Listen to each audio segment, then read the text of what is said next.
You are listening to 100.9 FM WXIR in Rochester, New York. Extreme Independent Radio. Worldwide, you can find us online at 1009wxir.com. Infiltrate Radio. All right, welcome to Infiltrate Radio. Today is July 5th, 2018, and this is episode 10, Sarah. Can you believe that? I cannot believe it. 10 episodes already. Holy mackerel. So today in the studio, we've got Paul Gugliemo. Yeah, whatever. Every single time I Close say enough. someone's name, I mess it up. It's the last name every time. But we're bringing you new music, in studio guests, and just making your Thursday nights just that much better. So let's bring Paul in. Paulie. What's up, guys? Thanks for having me. This is awesome. We'll start talking to him. Infiltrate Radio. So, Paulie, what do you prefer? You can go either way, man. The name I've really screwed up this whole name thing because I don't know which first name's appropriate. And Gugliemo, as you've already pointed out, was the worst choice in the world because you can't spell it, pronounce it, or remember it. And do you say Guglielmo or Guglielmo? I say Gugliemo, but I'm incorrect when I say Guglielmo Okay. because it's Guglielmo according to the Italians. Gugliemo. Say that again. Guglielmo. Guglielmo. The GLI makes a L in Italian, like a L. Oh, Yeah. I got you. So, all right. So we're here. This is Infiltrate Radio on 100.9 WXIR, and in studio we got Paul Guglielmo. Guglielmo. Guglielmo, Good enough. radio personality, entrepreneur, producer, and mighty sauce maker. Oh my God, you made me sound good. Pretty good. So, and in front of us here, you've got some sauces for us to potentially taste and get a whiff of. Yep. Yeah, I love the labels on these. Thank so, is this you and Yes. Grandpa? Yeah, so the label is like an animated, almost children's book, and it's Grandpa, and then the little guy is me back when I was still cute. I don't think I've ever even Yeah, actually that's take the a look. first thing I noticed. You've never. Yeah, it's cute, and I'm glad you noticed it because we're targeted towards moms. Yeah, that's the first thing I saw. I was like, oh. The whole idea, because if you go into a grocery store, you realize there's a zillion pasta sauces. You ever notice that? Yeah. So when we first came out with our pasta sauce, I realized there was no way we could possibly stand out. So basically what we did is we tried to market ourselves differently than any other sauce. All the other sauces are either high-end, best sauce you'll ever try, right? That's what they say. They're like, celebrity chef, tomatoes straight from Italy. Or the cheap stuff, 5 Pig for $5. slop. Yeah, pretty much. So we were like, we're going to go in the middle, and our whole goal is for a mom to look at it and go, aw. Yeah. So, did you so have that someone worked. design that? Is that Yeah. My wife works at Dixon Schwabel, the ad agency, and so I got access to Marshall Statt there. I guess he would be graphic designer.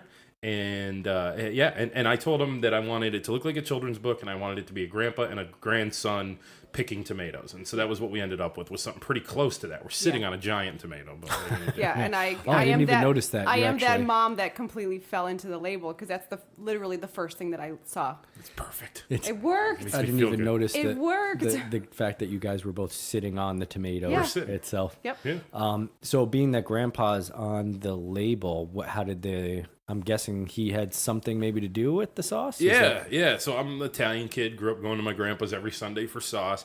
And as I got a little bit older, I loved to go in there so much that I would have my mom take me there first thing in the morning when I woke up on a Sunday, and I would stay till nighttime, till Larry King was on and he was, sleep.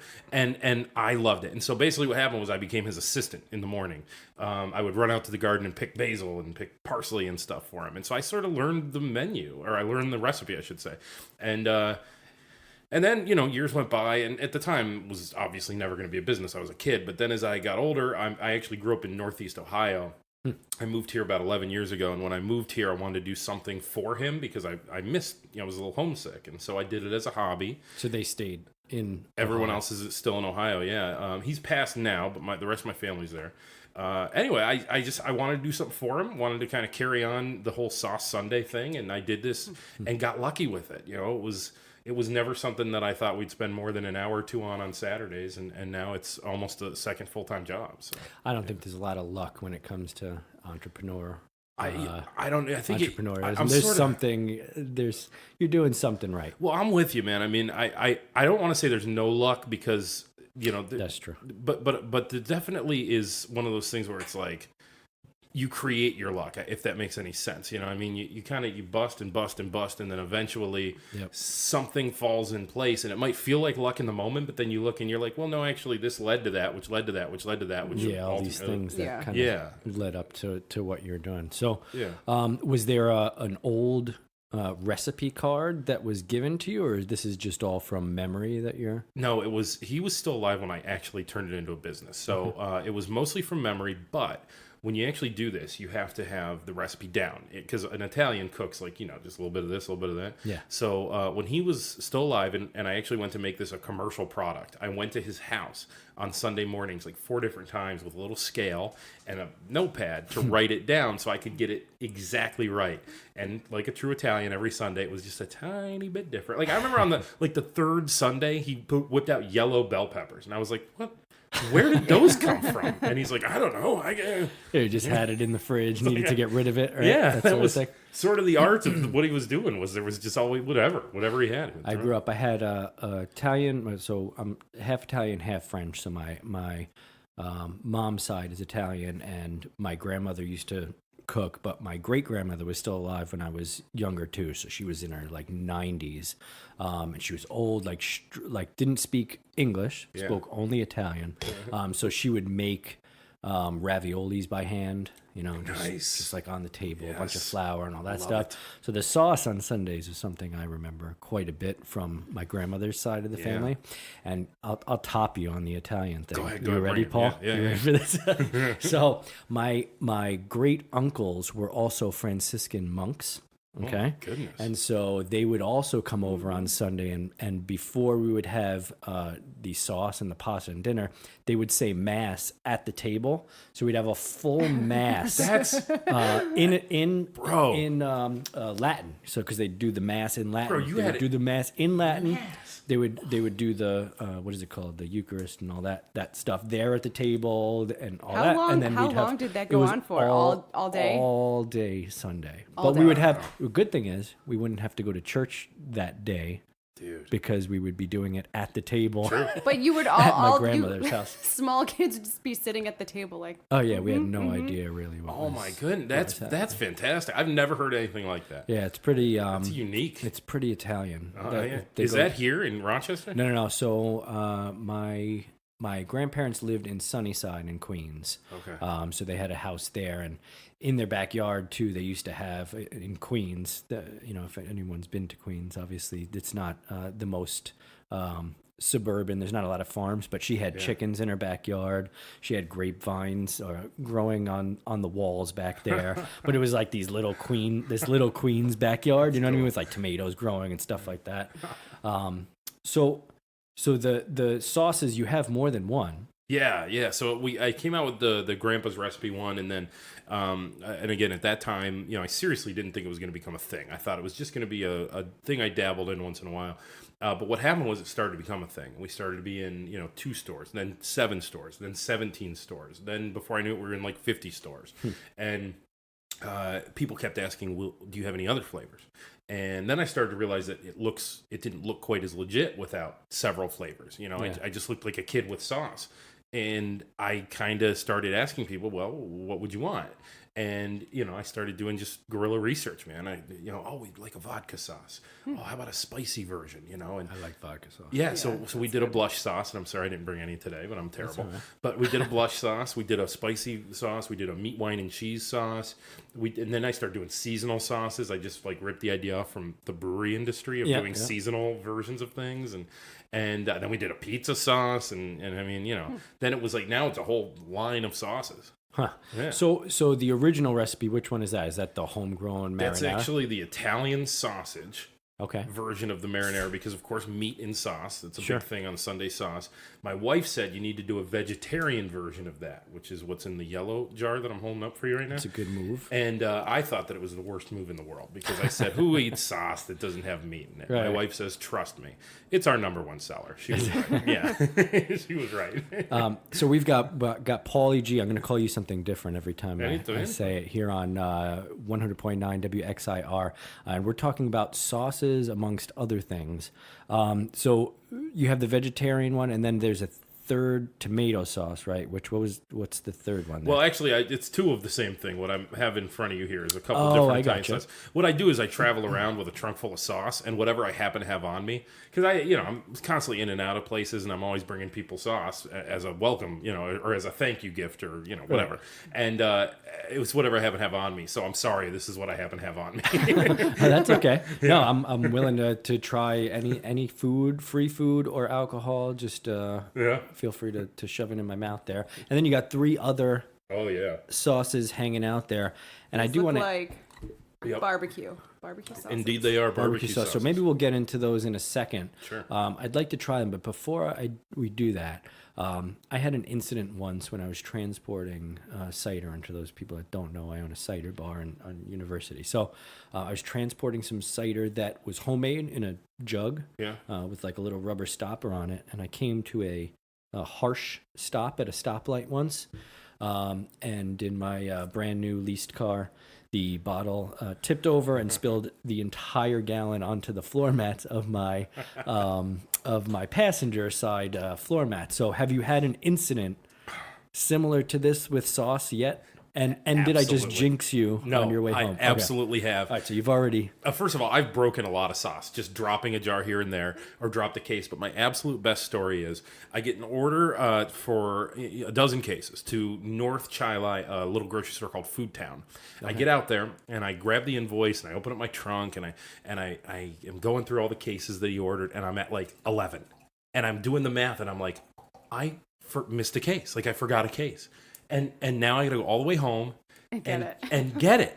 And I happen to have at the time, we were doing food service in buckets at the time, which kind of sounds, it doesn't sound good to say like we were putting sauce in buckets, but we call them pails to make it better, but they're essentially giant buckets, and that's how we were servicing restaurants. Well, Sure. had a bunch of that on me. Is it like the big white food service? Giant white food service pails, and so at my next stop, I've seen behind the curtain.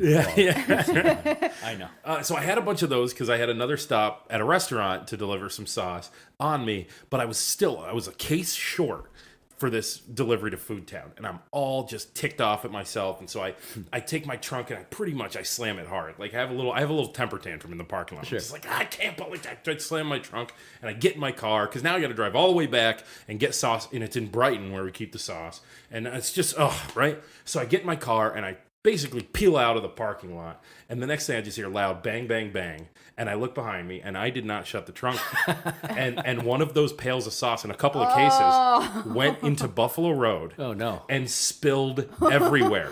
It's a 5-gallon pail of marinara sauce all over the middle of Buffalo Road. So I panic immediately, and I pull right into a gas station, and it's right there. And this other guy in a freaking electric truck pulls over and doesn't help me. He just wants to watch to make sure I'm going to clean it up, because he's the citizen police here. Sure. And if I don't clean it up, he's going to call the town on me. So I get out, and I have like a couple blankets in the back, and I just I run out into the middle of Buffalo Road. People are honking at me, and I'm just like with a big blanket, I'm just cleaning this up, taking it, and there's broken glass, and I end up having to just kind of stand there and call like North Chile. Luckily, a cop showed up a minute or two later and helped me block So what it is Buffalo Road like a single lane, or is it No, like... this is 4 lanes of traffic. This is awful. I mean, and it's at a gas station Dunkin' Donuts intersection, and it was awful. Yeah. Yeah.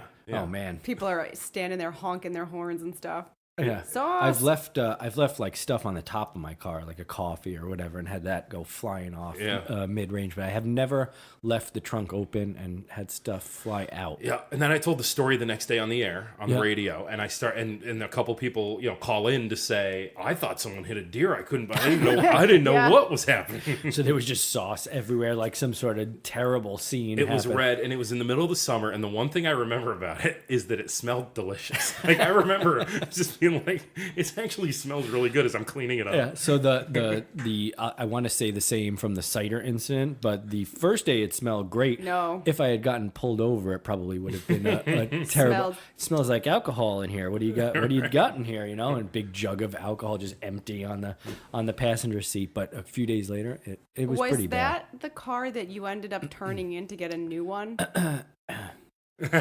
Because of the smell, like that Seinfeld episode. It was like when they the BO that BO?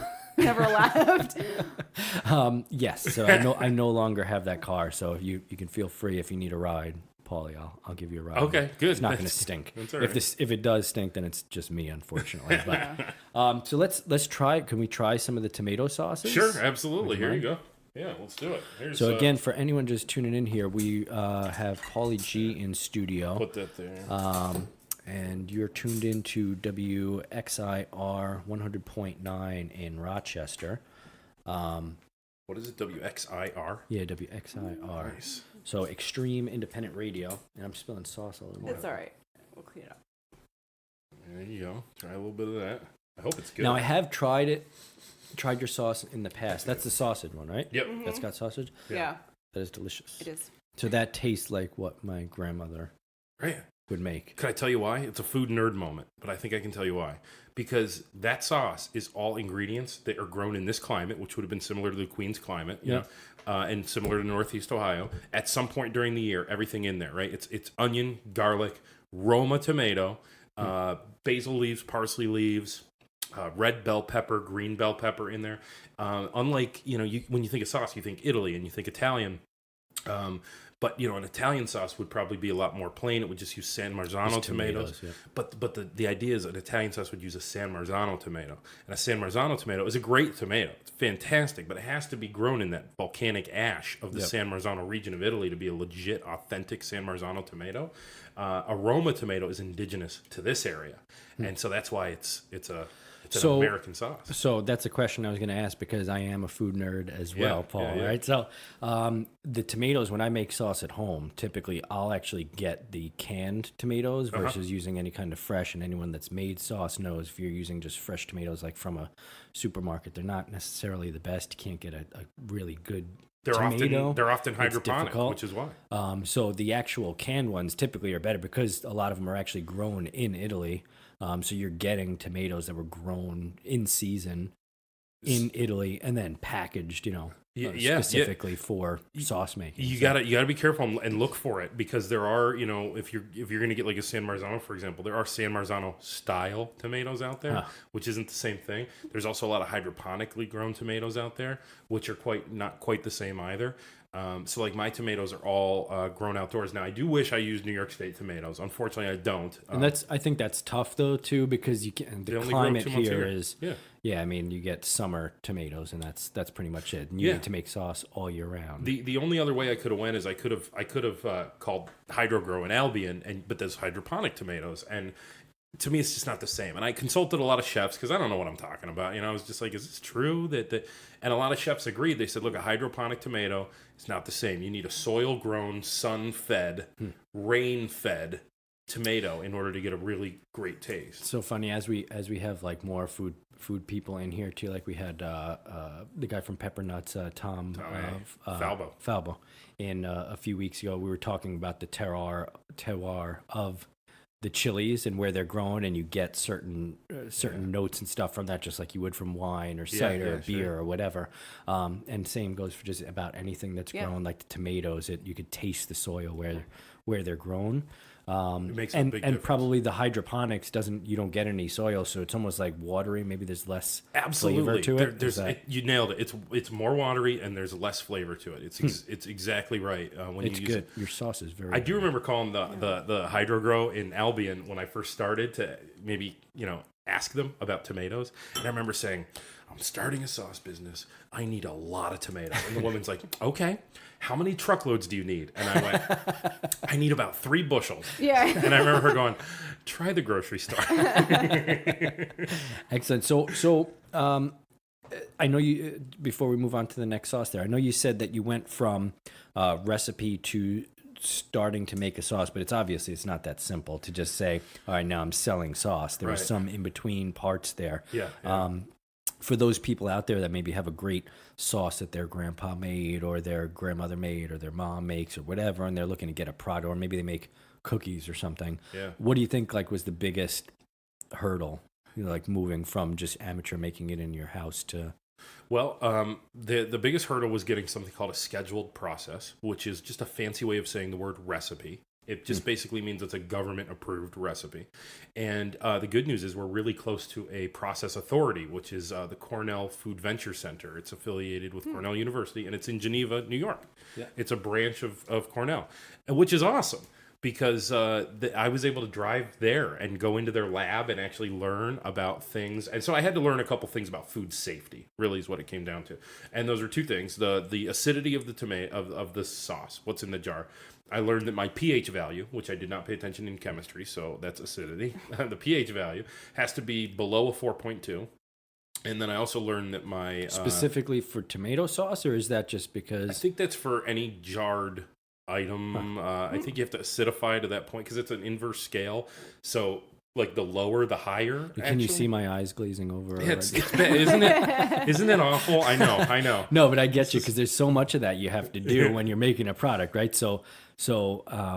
Yeah, so it was the acidity, and then it was also the temperature to which we boil and pack at, which is 195 degrees. So basically, it was that. It was them telling me, as long as you do those two things and keep very detailed records of it, go ahead. You're good. What about the so the label? You know how all the labels have everything broken down. Did you have to have that tested to figure out we think alike, you know that. the percentages Next of all question that? I was going to ask is the nutritional information, Right. because you have to send that Get away, to a lab. obviously, to a lab. Or Yeah, something, yeah, right? you kind of you send it away, and it's odd. It's not quite as regulated as you think it is. I mean, you are definitely, Yeah. you have to figure it out and do it right, because they can pull your product in a second if there's anything about that label that's inaccurate or unclaimed. That's the big thing, would be an unclaimed allergen. If it had milk in it and I didn't claim dairy, boom, that's gone immediately. Off the shelf, recall today.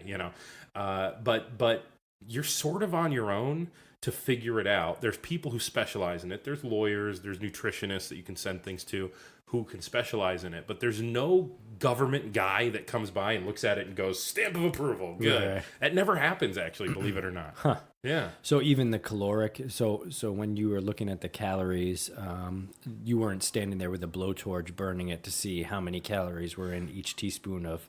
You send it to a nutritionist, and it's a certified, nutritionist who does whatever testing they yeah. do, and you pay them some money, and you assume that they know what they're doing because of their certification and their resume of other products that they've done it for, and you just kind of assume that they know what they're doing.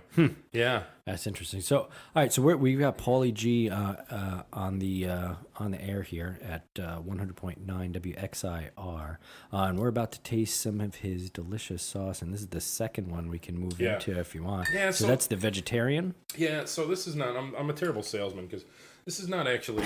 I'm not happy about this. It's not that I don't like this sauce. I love the sauce, of course.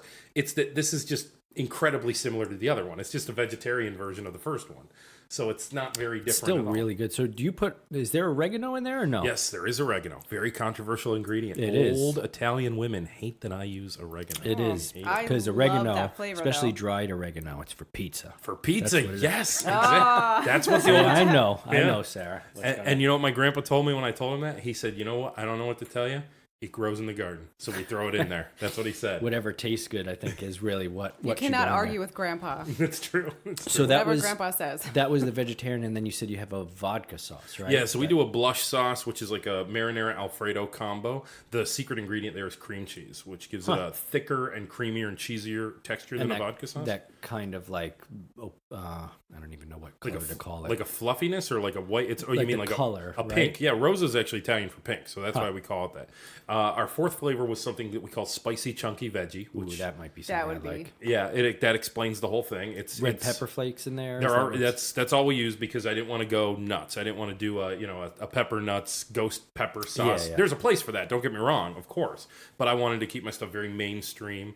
And this wasn't for chili heads. This was for mom just a little- shopping for a little bite dinner. to it. Yeah, so we used red pepper flakes, and then other than that, it's hand chopped vegetables, and they don't like me for that. Like the factory does not like the fact that those vegetables are hand chopped because Right. we still have zero injuries, but one day, man. Our fifth flavor was a meat, wine, and cheese sauce, Italian sausage, ground beef, splash of red wine, Parmesan wine, cheese. Meat, wine, and cheese, yeah. So I there's a million sauces out there, so I started having to be a little more creative with the sauces we were coming up with. And instead of coming out with a bolognese, which would be your typical meat sauce that you can go into the grocery store right now and find a few versions of, we did meat, wine, and cheese. We just wanted to make it a little bit more plain, sort of a Ben and Jerry's approachable. take. Actually, I had the opportunity to interview Ben Cohen of Ben and Jerry's, And Oh, really? It was right when we came out with that spicy chunky veggie sauce, and I asked him about it, and he liked the colorful label, and he kind of told me about their strategy at what they were doing when they first started their business, because they weren't the first to do high-end ice cream. Haagen-Dazs existed before Right. them, so they were coming out with this high-end ice cream, and they were just another high-end ice cream. So they started doing bright colors, funny names, and it worked for them. And so we sort of started doing that too. So after we did meat, wine, and cheese, we did a summer sauce, which is our seasonal, just a tomato basil. I'll tell you what, that's a great. It is a great idea to do that because, especially like we were just talking about. I mean, the tomatoes. There's a season for the tomatoes. Yeah. Same goes for anything else you're going to add into it. Like in the fall, you want like almost squash in there and stuff like that. The first year I did a butternut squash. I'll be honest with you guys, it's the only flavor we put out so far that didn't go all that well. So really? So was it tomato and butternut squash? It was just butternut squash base. So we did that. See, I would love that, but I love veggies, so Yeah, that's well, me. I'm glad some people liked it, but Yeah. it didn't sell in mass, right?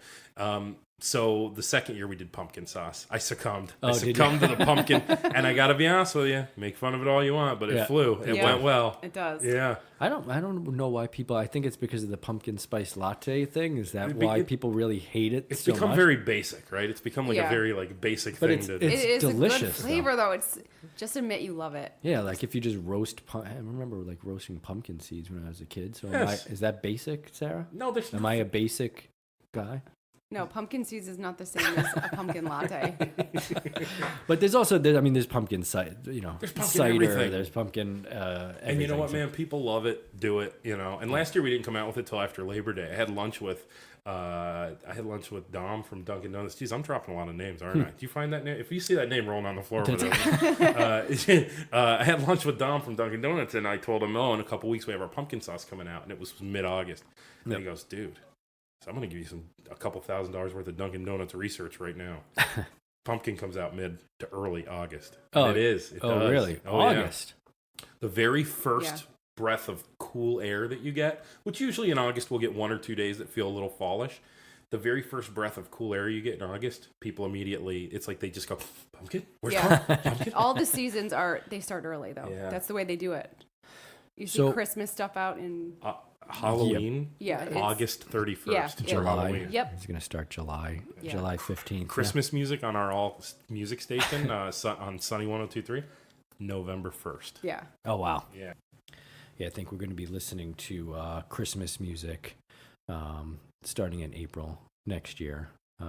April. Yeah, in April, and we're going to have like Easter, and then 3 days later we'll be celebrating Christmas, putting the Christmas tree back up, and so. I see some sauces over there that do not look like tomato sauces. They Right. look to be some other sort of sauce. Yeah, yeah. Now, the Italian side of your family, Yes. what do they think about your venture into these other sauces here? Nobody knows about this except for my wife. Hey, really? you guys are about to Secrets. get an exclusive. Oh, my. Secret. That actually, I haven't even talked about this on our radio station yet. Okay, so hold on. Yeah. So before we get into it, we're going to kind of allude to this, but if you want to hear the rest of the interview with Paulie G here, you're going to need to download the podcast on any one of your favorite podcast devices. So again, Paulie G, thank you for coming on the show. Thanks here. for having We'll me. talk a little bit more That here was in a a great second tease, about man. that. And you're listening to 100.9 WXIR in Rochester, New York, Extreme Independent Radio. So let's talk about these sauces, Paul. Yeah, dude. Hey, that was freaking awesome. Like, I love the tease right there. You like that? So now that we're off the air, we're like in podcast mode now? Yep. So now we don't have to mention the station call letters Oh, anymore. wow. That's awesome. I so- like how this works. It's like the after show. So let's. I feel like Andy Cohen right now. It is. Welcome. Hello. All right, go on. hey guys. So what kind of sauces do we have here? now? Okay, as I mentioned, nobody knows about this yet. This is, we call it breaking news, but it's vulnerable for me too. So I'm telling you before. I've literally told only my wife, and only Marty himself knows about this. Oh, really? Spoiler alert, because we're talking about Marty O'Sullivan of Marty's Meats barbecue sauces. In Rochester, right? Yes. So Marty's a guy who had opened up a food truck. He started a food truck in 2012. Marty's Meats does a lot of barbecue. He's famous for like brisket and pulled pork. Then he opened up a a restaurant on Park in Berkeley. And this year Marty's on Park. He Marty's calls on Park. it. Yeah. Yep. And then this year they started fried chicken truck. So he's got 2 food trucks. I heard about that. Marty's Birdland. Birdland. Yep. And so he's really, he's got a lot of different ventures now. And he wanted to bottle his barbecue sauce. He was getting a lot of compliments on his barbecue sauce. And he called me and said, hey, I'm interested in bottling my barbecue sauce. You seem like the guy to call for this. Now, let me pause the story for a second regarding Marty. Yeah. And let me tell you that basically, for the last couple of years, I get a lot of phone calls about how do I bottle this? How do I jar this? How do I box this? How do I package that? And how do I get it into stores? I also get a lot of phone calls from stores saying, who else can you recommend? We're looking to bring in more local products. Really? And for a long time, I would just tell them. I would just give the advice. I'd sit on the phone for 45 minutes sometimes and tell people, walk them through it and tell them exactly what to do. And it started to occur to me that, I don't have a lot of skills. So it's hard for me to recognize one when it actually comes around. I mean, I really have no skills. I highly doubt that. I mean, you're looking at I made the basketball team, but I was clearly the 12th guy out of 12 on the basketball team. I was like, my favorite story about being on the basketball team was at halftime, all the moms would bring the kids Gatorade. And my mom would bring me Gatorade just because she didn't want to be a bad mom, but I was like so hydrated. You're like, no. You're like too hydrated where you're running to the bathroom every 5 minutes. I was like, Mom, if anything, my legs have fallen asleep. Okay, like I don't need Gatorade, but thank you. This is sweet. So anyway, I don't recognize a lot of skills, but I did recognize that, man, I get a lot of that phone call, And so I started to think about it and sort of breaking food news, but basically I'm a big fan of Headwater. Do you know them? They're a local food distributor, but they concentrate on food service. So if you're a restaurant and you open up in Rochester and you want to bring in locally sourced ingredients, right, farm to table, you call Headwater, and they'll come to your restaurant. They've got a nice menu of local items, and then you match that with maybe a Palmer's or something, and it's a way to do a really localized restaurant, localized menu, without bringing in the Cisco's and the U.S. Foods of the world, right? I've worked with 2 Regional Access. I don't know if you heard of them, but very similar. Sure, they have a bunch that's of great local stuff. Cool. But then I started realizing that, great, for food service, it's covered. Those guys are doing a great job. But for retail sales, not so much. Now, there are distributors that carry some local stuff. I mean, obviously, my stuff is carried by a few distributors, things like Dinosaur Barbecue covered by some distributors. But as far as people who just kind of want to put their recipe in a jar, there's nowhere for them to turn. They're just on their own to cold call stores. And so I started realizing that with the connections I have, the limited, very limited skills that I have, but the skills that I have, I started realizing that I might actually be able to help people bring their products to market, get them out into the world. And so Marty was sort of first. Marty was the kind of the straw that broke the camel's back. Is that a saying, or did I make that up? No, that's right? a saying. Yeah, that's a thing. I've said ones that were not sayings that I thought were sayings as well. Yeah. All right. That's the paper towel that cleaned the mess right there. That's what it is. But anyway, so Marty kind of edged me in that direction, right? He was like, well, shouldn't you just? And I heard him saying that, and I thought to myself, I was like, I have thought about that before. Yeah. Let me go for that. And so basically, Marty and I worked out a little deal where he was going to get his sauces made, and I helped him through that process a little bit. It was still really him, making sure that the sauces were right and manufactured the way he wanted them to. But now that they're here and they exist, and we're sitting here looking at 3 different flavors of barbecue sauce, I'm going to take them out into the world and get these into stores. And I started this week, and as we record this, it's only a Tuesday, and I think we've gotten it into about a dozen stores already in 2 days. So really? doing an okay job. And so, I think it's going to sell well. I mean, his brisket and the barbecue that he sells is unbelievable. It's really good, yeah. The sauces, I don't know if I played around with too much of his sauces while I was there. I know I've had whatever is on the is on the tables at his place. Which was just his sort of his regular standard sauce.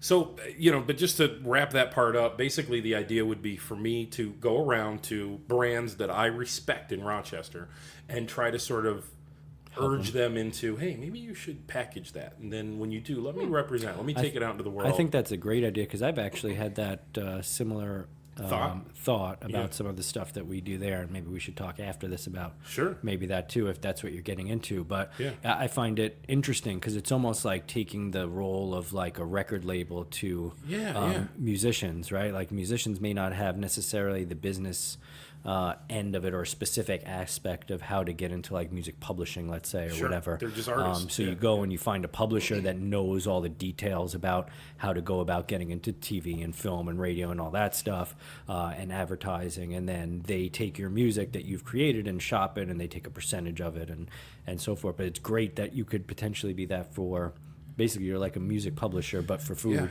Yeah, and so I've already had another one or two conversations with other people who, just in case it doesn't come to fruition, or just in case someone wants to steal the idea, I won't say. I'll tell you off the air, but Sure. I don't want to say in a version where people could eventually hear it because it's still in the idea phase at this point. But basically, so I see it getting to a point where maybe, I don't know, do we have 10, 20 brands under our belt where if you did want to put some retail items in your store, you did want some local food retail items, I could be the guy you call, and I'm the guy that shows up, and I'm like, here's 20 go-to Rochester retail items.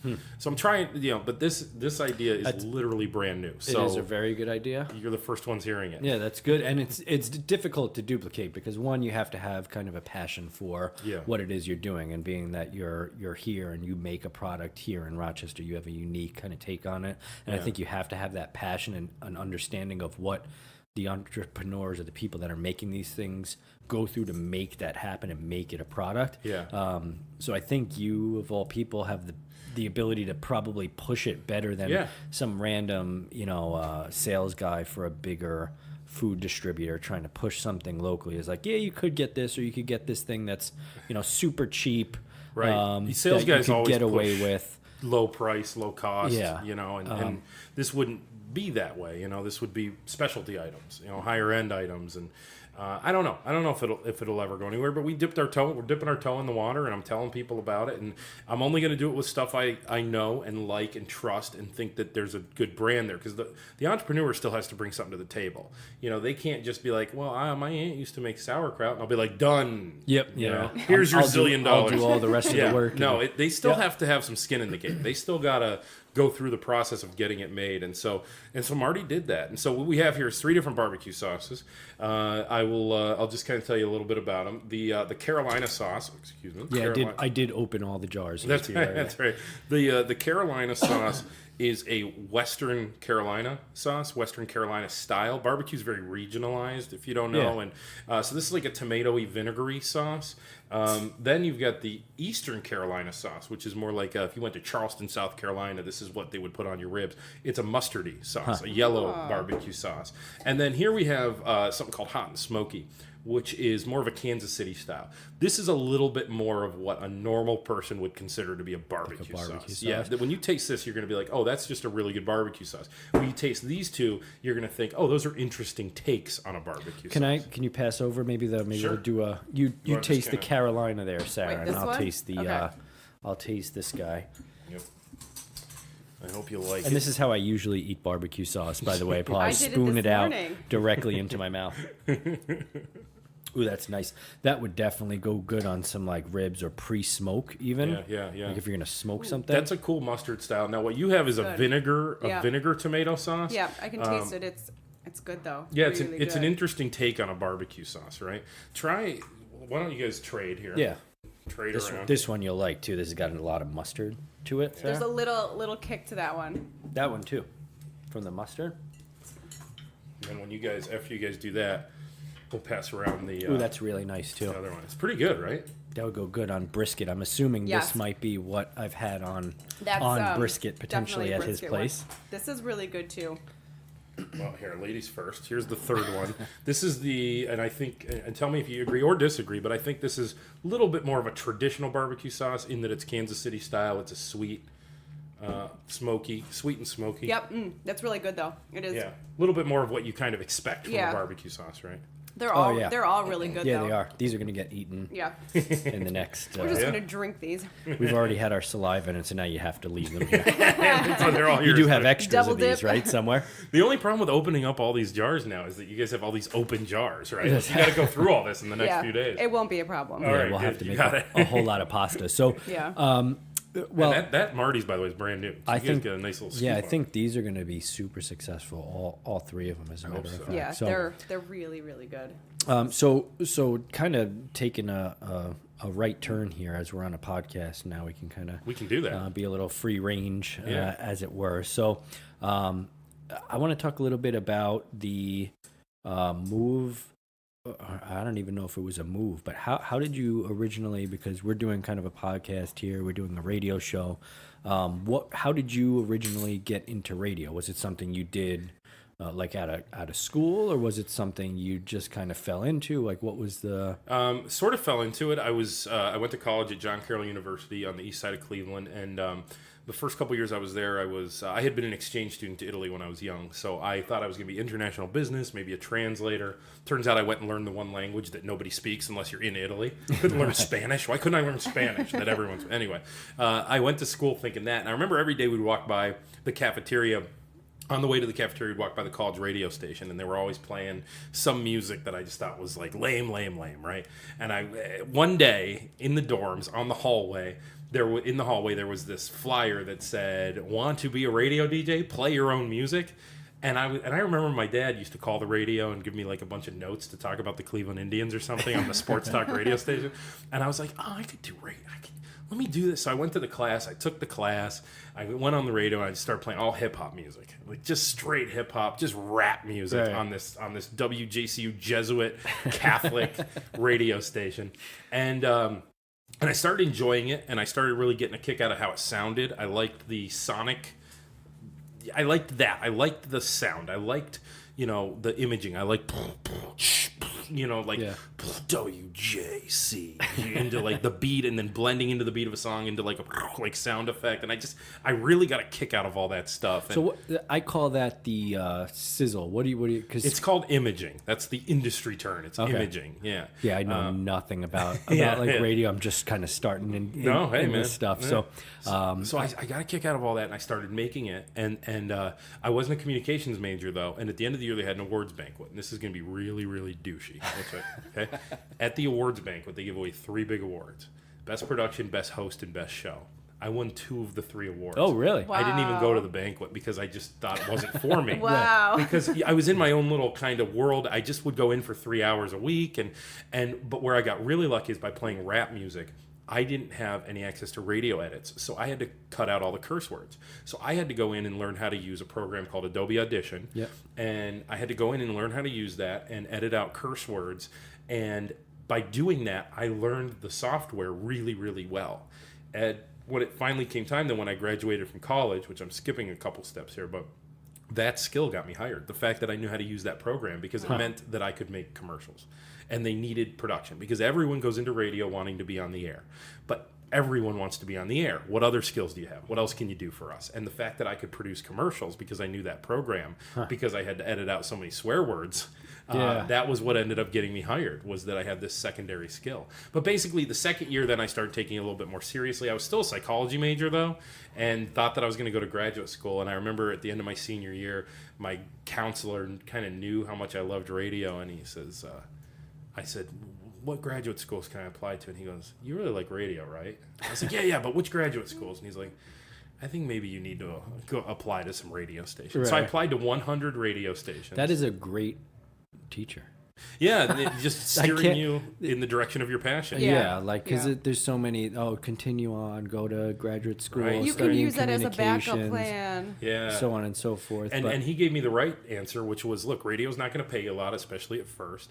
And if you're going to do it, you're going to do it right now.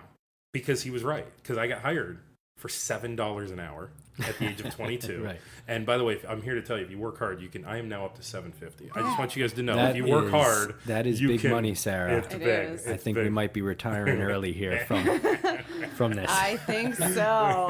Cha-ching. So I got hired to $7 an hour to do nights on a country station, but it was $7 an hour for like 4 hours a day. So I was literally making $28 minus taxes with a college degree. My mom hated me, just hated me, hated that I had even had the balls to like think that this was a thing. Yeah. So she told me I needed to get a real job. So the radio station was hiring salespeople. So I took a job as a salesperson. Oh, really? And the skill that I possess process then was that I could go out and sell to, I could come to Muller's, I could sell you an ad, go back to the radio station, produce your commercial, and then send it to you within an hour. Where all the other salespeople, it was like a 3-day turnaround on a commercial. So I Because actually they have to send it out to be produced Yeah. and all that stuff. So that was where I kind of had my little breakthrough moment, and then eventually I was doing okay on the air, and I got to become a full-time radio employee. And then 2 years later, they announced they were selling.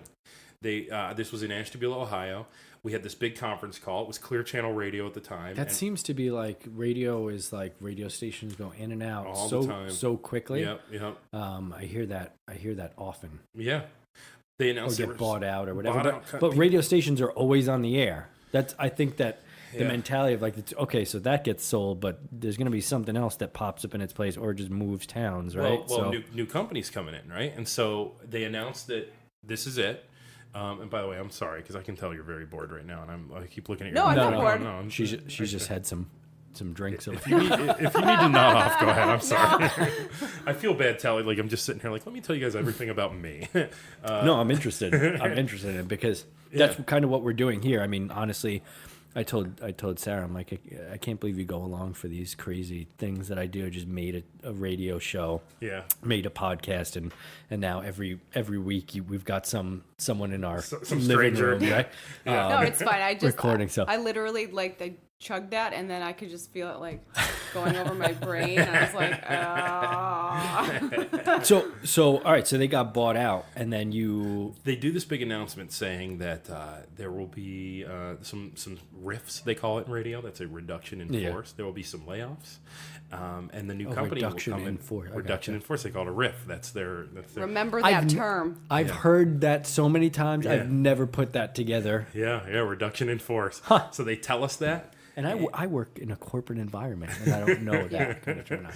So what happens is they end this big conference call. It's company wide, and they announce they're selling, and then they come over the PA system and they go, "Bing, we'd like to speak to Paul Gugliemo first." Paul Gugliemo. You're like, and, You're the first. and you're all like, can I not go? and I think to myself, oh my God, I am such a bad employee that I'm literally first on their list of people to lay off. This is crazy. I go into the office, and the guy looks at me and he says, "We've identified a few people that we actually want to keep with the company, but it would mean transferring to Rochester, New York. Are you interested?" And my answer was, New York City sounds great, man. Let's go. This is fantastic. Turns out, and this is a spoiler, Rochester's not in New York City. It is not. Right. It's No, not. for those listening, because 7 hours upstate. We do have a few international listeners out there. So Rochester, New York is pretty far. What is it? It's right near Canada. It's like maybe 6 hours, 7 hours away from New York City driving wise. So.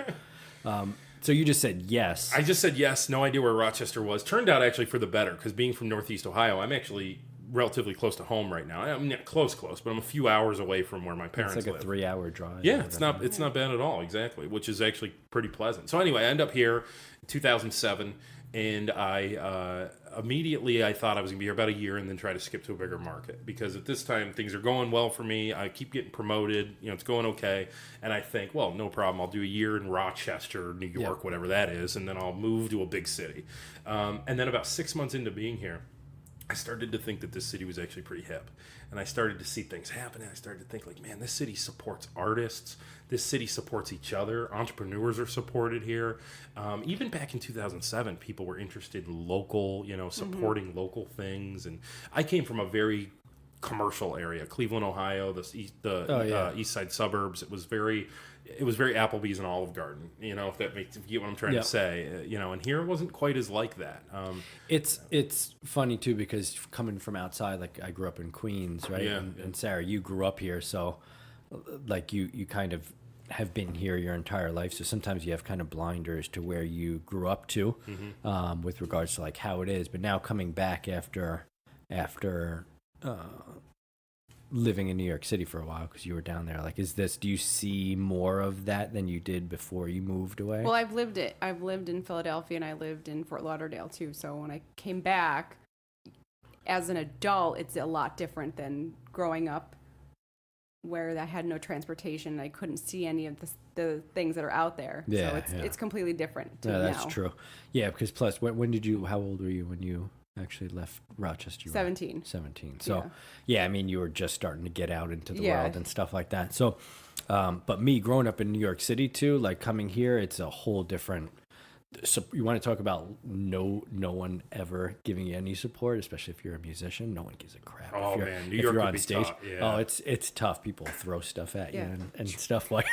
Well, like every bar has some like guy playing a guitar in the corner. Yeah. And Yep. I would But you're right, imagine, and that's what made me want to stay here is Yeah. coming here and seeing what the local scene, whether it be around food or entrepreneurs or music or whatever it was. Yeah. Definitely, there is something here that I don't see a lot of places. People actually kind of support each other here. You know, it's interesting. We get into debates on the radio all the time, and there are naysayers, and you'll find that anywhere. You Sure. know, anytime a project gets proposed by the city of Rochester, there's always people calling into the radio station to say, "What about the Yeah. fast ferry?" You know, what are you going to do? You know, people Yeah. are always going to be negative. But so I ended up in Rochester, and then a couple years later, I ended up meeting my wife. I started a business here, so I think I'm stuck here at this point. So you were primarily doing like music. Yeah, I started on a Shows. radio station called KISS 106.7, the top Yep. 40 station. I was doing afternoons on that station. Did that for a few years. Then this guy, Brother Wheeze, came over, who you probably weren't familiar with, being not from here, but you probably at least had heard the name before, Yes, right? yep. When you were young. Yep. So he was this Rochester radio sort of legend. I mean, he's been around since the early 80s. And he had a really... Oh, really? Since the 80s? Yeah, Yeah. he was around since like 1983. Like since I was born, he's been on the radio in this town. Yeah. Really? And he had a really long heyday where for a period of over a decade, he was like number one with a bullet in this town as far as radio went. So you're young enough that probably was when you were pretty young, but it was, it was like, I guess 90s, 2000s, he was very, very, and he still to this day is pretty popular. But now things are different. There's podcasts, there's a zillion radio stations, yeah. a zillion different listening options. So the pie is a lot. And he's always done kind of like a talk radio. He's always done shows? talk, 'Cause I've yeah. obviously listened to his show now. Yeah, yeah. But it's mostly, if not all, talk. Yeah, we're 100% talk at this point. But you think about it, at one point in the 80s and 90s, there weren't podcasts. There weren't many radio stations. There were a handful. So it was, he was the king for a little while there. And so then he ended up coming over to Clear Channel Radio. We're iHeart Media now. Yep. It's the same company. Clear Channel just changed its name. But when he came over, I really wanted to get into talk radio, and he came over, and so I asked if I could be part of his show, and I was told no.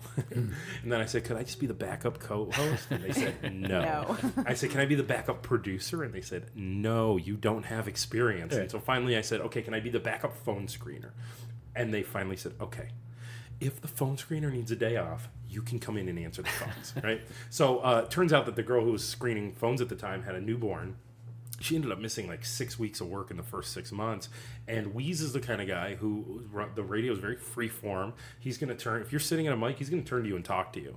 And they had a mic next to the phone screener thing. And he, the new kid shows up, and he turns to me and just starts talking to me. And I talked back. I conversed with him. A lot of people will freeze or they won't say much. And he liked that. He liked, because radio is very, it's similar to improv.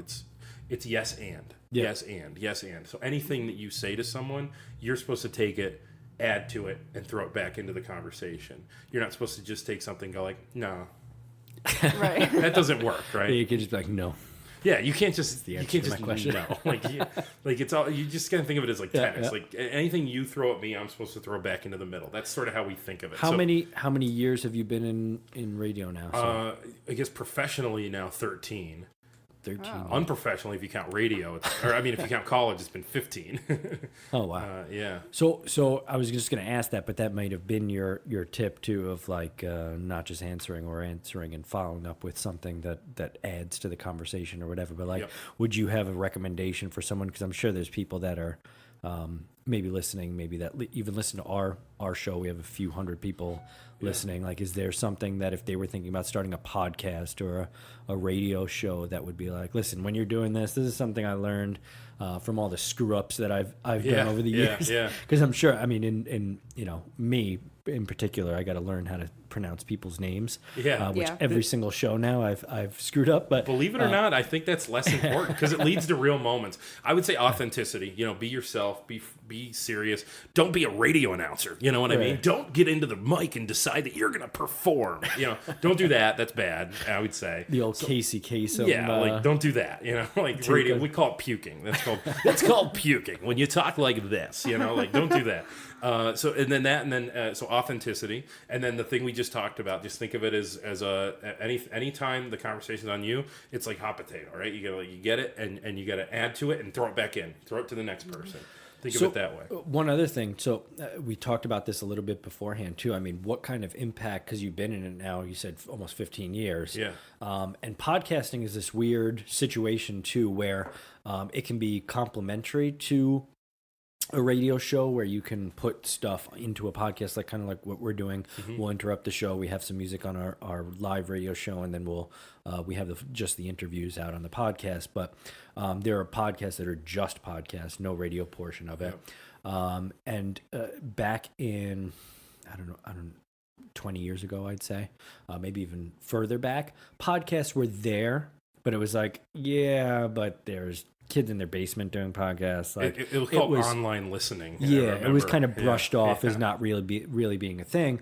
And nowadays, I mean, you've got like There's good Joe ones. Rogan. You've got a bunch of comedians, like big comedians that are doing podcasts that are getting maybe even more listens than some radio stations are getting. Yeah. So have you seen like an impact to commercial radio, like from your perspective that? Sure, yeah. I mean, the top stations in town now will get a 10 share, you know, whereas, which would mean the percent of the audience that's listening to you. I mean, the top radio stations in town get a 10 share. That means 1 out of every 10 people are listening to it. Wow. Yeah, right? Whereas back in the day, you could get a 20 share, a 25 share. No, it was never, I don't want to say it was never, because back in the day, like the Jack Palvino 60s, you could get 70 and 80 shares, you know, like that did exist. Nowadays, there's no radio station in the country that's getting 70 or 80 shares. You might have Except for your, right. when you're on, right? Right, yeah. There's still some 20 shares out there, I think. You know, some juggernaut stations in big cities might get that. Here in Rochester, though, it's very the pie. There's a lot of slices to that pie now. You know what I mean? You know what I've always wondered too is like how. So I know that ratings are determined, like on TV, you can do the Nielsen rating. They send out envelopes or whatever with $1 or $5 in it. Hey, just tell us what you're watching or whatever. Yeah. How are ratings determined similarly in There's radio? a couple different methods now. It is still Nielsen, and I don't know how much I'm allowed to talk about this, but I'm talking about it. Yeah, if you're not allowed to talk about it, the reason I ask is because like the podcasts don't necessarily have that. They have some sort of direct. You know, you can see how many downloads or things like that. I mean, I can give you the answer that you can Google. You can Google this. I'll just tell you. There's 2 different ways radio is rated. One is called the PPM, which is the Personal People Meter, which always sounds like Purple People Eater to me. So I think it's funny. But that's the top 50 markets, and people are actually given a little device that listens to what they're listening to and picks and can actually measure in real time. We and all the markets below us, because we're market at this point, we're low 50s, I think. We're still in what's called a diary market, which means that you get a little book and you're supposed to write in there what you listen to. And there's advantages and disadvantages to that. The advantage is brands thrive, you know, so big brands like Brother Wease, that is a well-known radio brand in this town. Yeah. People might write that down, even if they don't necessarily listen to it, because they know the brand and they're being asked what they listen to. They might just write that down. The disadvantage to that is people aren't writing down in real time what they're listening to. Yeah. So if somebody is, people generally are doing it more off recall. So if somebody is listening to your radio station and then when you bore them, they flip over to us for 5 minutes. Later today when they fill out their diary, they might just write your radio station. They won't account for those 5 minutes they flipped over to us. Or yours when they flipped over and or the other way around. Yeah. So they're generally going to only really give credit to that first station that they really love. And we all, I mean, who doesn't flip around? Sure. If you're going to listen to FM radio, you're probably going to flip around, right? And who doesn't? You know, I mean, I don't blame you for that, of course.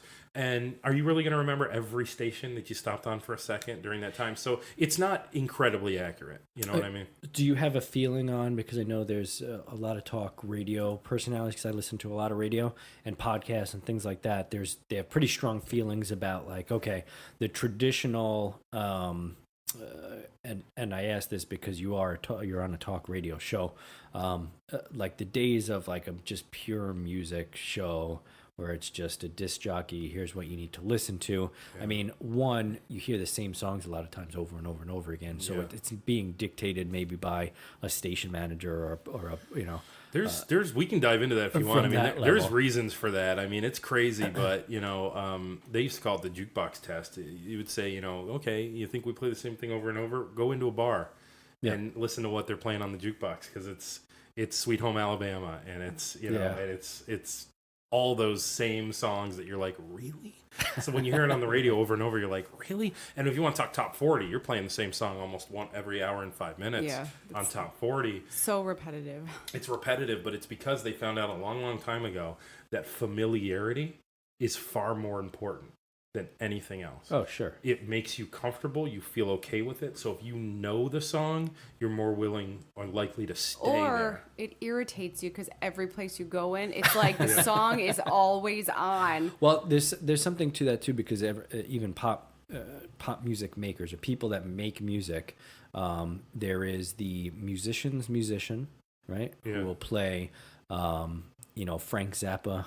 Just crazy music, and it's difficult for people, ordinary people, to really get into the music. And then there's the pop musicians, which get this huge audience because there's that familiarity that comes with it. Within the first few seconds, you can almost start singing along. Yeah, it's a pop, even if there's a you've pop never formula. heard it before, which I get why music-wise it makes sense to play the music. But I think more what I'm asking is like the difference between, do you think radio should move more towards like the podcast style where there's more talk, do you think? Or is there a place like... I think that you need to be creating your own content. And, you know, the best way to do that is talk, you know, come up with content, bring in interesting people, bring on the air interesting stories. So we can sit here and we can play top 40 music all we want. We can play Lady Gaga and Camila Cabello and whatever the heck is popular right now. Like, we can just play that all we want, but guess what? So can you. All three of us can go start radio stations right now, and all three of us are going to play the same music. And so what happens, right? But if all three of us go start talk radio stations, we're probably going to end up being very different from each other. And I think too, like nowadays with your ability to just play a playlist on Spotify or whatever, if that is what you're listening to, like the Lady Gaga and the familiar songs, you'll have that in your playlist. So why turn on the radio to listen to that when someone else is choosing which song is next, when you can listen to that same familiar stuff maybe in a playlist? I think that's where radio really should be, in my opinion anyway, should be moving towards, is seeing, hey, podcasts are doing this style that is interesting. I think radio can have a platform if it renews itself. Listen, I'll agree with you, and I'll tell you, I put my money where my mouth is. So I work on the Brother Wee Show every day, but on Saturdays they gave me an hour to talk about local food, local food scene. And when I first started doing that show, it's on WHAM 1180, noon to 1 on Saturdays. When I first started doing that show, I treated it more like a radio show where I wanted lots of topics, quick movement, fast. And all anyone ever did was comment to me about the interviews. They thought that the interviews were cool. Mm-hmm. So almost exactly a year ago, actually, it was June of 2017, I brought in Kathy Turiano, who's your neighbor, at Joe Bean Coffee Roasters. And she has a great story with Joe Bean that I'm sure you know because you probably know her well. But Joe Bean actually opened in Webster years ago, a bunch of years ago, and failed. It failed. And she knew she had the right concept. She needed to tweak a few things, including the location, and she reopened. And now she's gangbusters for local coffee. It's like Joe Bean is the top example. Location is everything. It's huge, here right? too, especially like there's super like localized. Like if you're in the wrong spot for what you're doing, it's not going to work. So I interviewed her last June, and it got so much love because it was just a one long form interview, like a podcast, with one person, and it was about the creation of Joe Bean, and started all the way back from the light bulb moment all the way to becoming one of Rochester's leaders in coffee. And it included that little dip in there where it was like, and we went out of business and we almost didn't make it, and then we came back and we became there's plenty of those moments in entrepreneurship. Oh yeah. So I found that sleepless nights where you're like, I'm gonna fail tomorrow. Oh God, please tell me about it. Give it all up. And so I started doing interviews. So for the last year, I turned that show into a podcast that happens to air on the radio. I really did. And I don't know if you ever get a chance to listen to it, but if you like the local food scene, which I would assume you do, I've got them all archived on there. Now, the one thing is because I work for iHeartMedia, they're only available on iHeartRadio, which I wish they were available on more platforms. But archived, right? So they're all archived. They're there. Actually, we just got this on iHeart last Nice. 2 days ago or something like that. Oh, so awesome. now we're on. You can download this on iHeart as well. podcast. Good. Yeah. So, but the cool thing is, you doing a podcast, you have the freedom to sort of put this on any Right. forum. So you're locked into. I'm locked into iHeart because our content is supposed to be, owned by iHeart. So I'm locked into iHeart, which is fantastic. That's just great. I'm so excited and I'm happy about that. I can tell from your.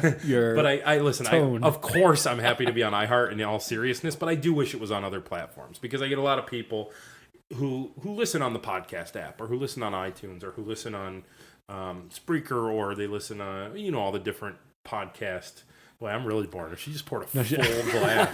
That's just our style. No, this is just what we do. But anyway, so it's on iHeartRadio, and if I could plug it, I'm so proud of that little show. It's only an hour. When you take out the commercials, which I do on the podcast, it's only like 40 minutes, and every week I interview a different entrepreneur. So I turned it into an entrepreneur, food, wine, beer, cider podcast, and we tell entrepreneurial stories. But the cool thing is, because it's on WHAM 1180, because it's real radio, and I'm not trying to knock podcasts. I love podcasts, but because it's real radio still does kind of hold some credibility to people. So I've been able to land some big guests. So I had John Stage on, which was cool. He's the founder of Dinosaur Barbecue. Nice. That was awesome. I got to have Rob Sands on, who owns Constellation Brands, which is a whole nother level of I saw him today actually at the opening of Native, which is a new restaurant. I saw a bunch of new. There was some other one. Bliss, is it? I know Locals Only just opened. Locals Only too. Locals I saw Only. that. Native opened on the corner of. Well, it's a kitty corner from Jiva downtown. That's going to be a cool spot. I was at the soft opening today, the ribbon cutting. I got to interview Rob Sands. I mean, I literally got to sit across the table from the guy that owns Corona. And I mean, we can be as foodie and craft beery as we want, but it's still, as much as I love craft beer, getting to sit across the table from the guy that owns Corona was pretty cool. I do. So I don't normally drink beer.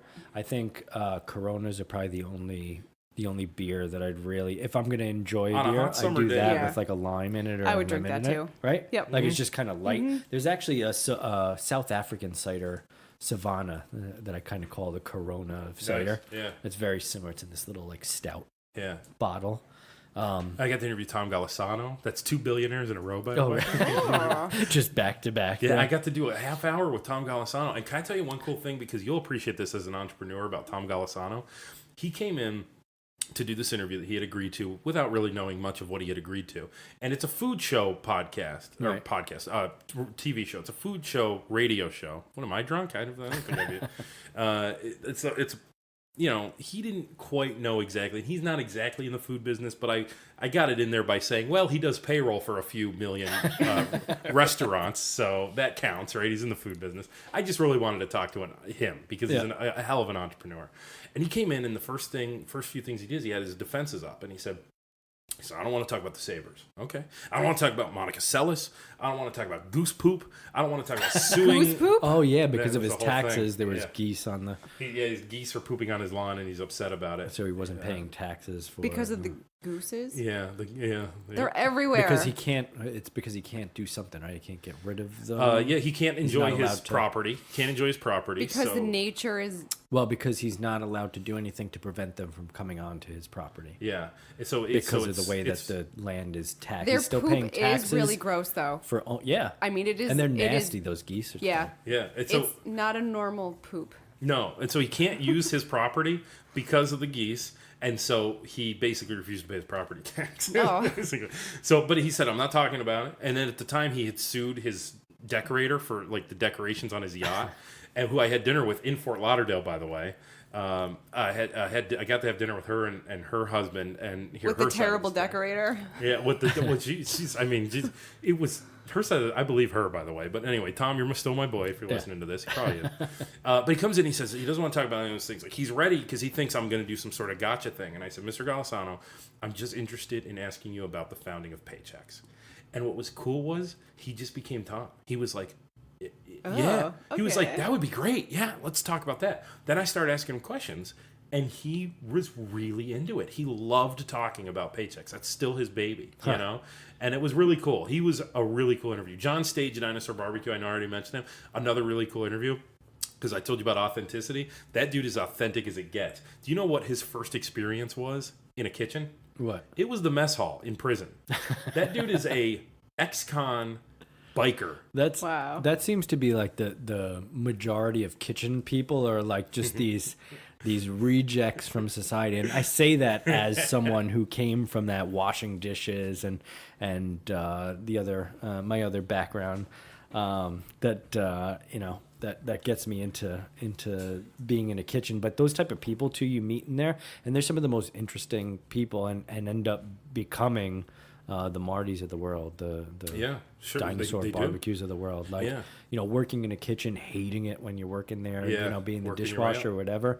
And then eventually, like, you get out of it for a little while, and every time you get out, they just drag you right back. Yes. And then all of a sudden you own a restaurant, and you're like, how did I get here? Yeah. Kind of like what I think kind of happened with, what's his name?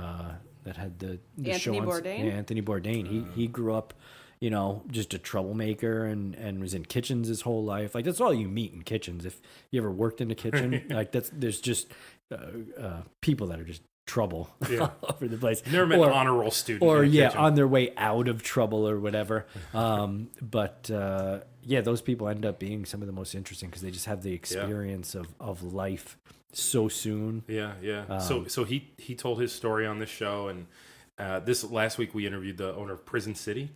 Does that It sounds really familiar. They're a brewery in Auburn, but they won the #1 IPA on a blind taste test in the biggest craft beer competition in the country, and now they get 2-hour-long lines when they release their IPA. It's Prison City? Prison because City. the prison Prison is there? City, Okay. Is it Prison Prison City Brewing? A pub and brewery, but yeah, pretty much. I think I have heard of there's that.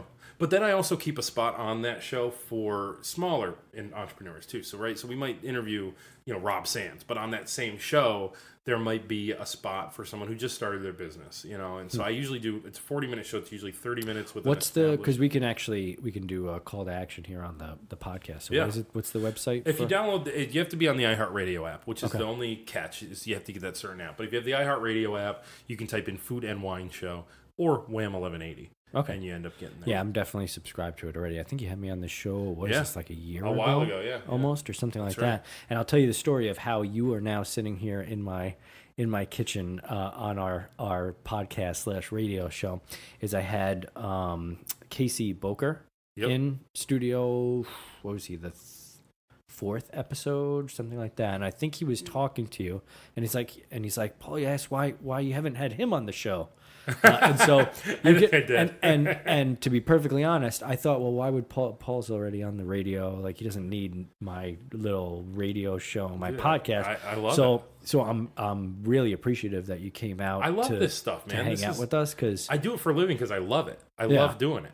Yeah. I really enjoy it. Like I said, we pretty much do this every week, and we shove it into our otherwise busy schedules too, just because I like talking to interesting people, similar to kind of what you're doing. We just bring random people in here, start talking to them.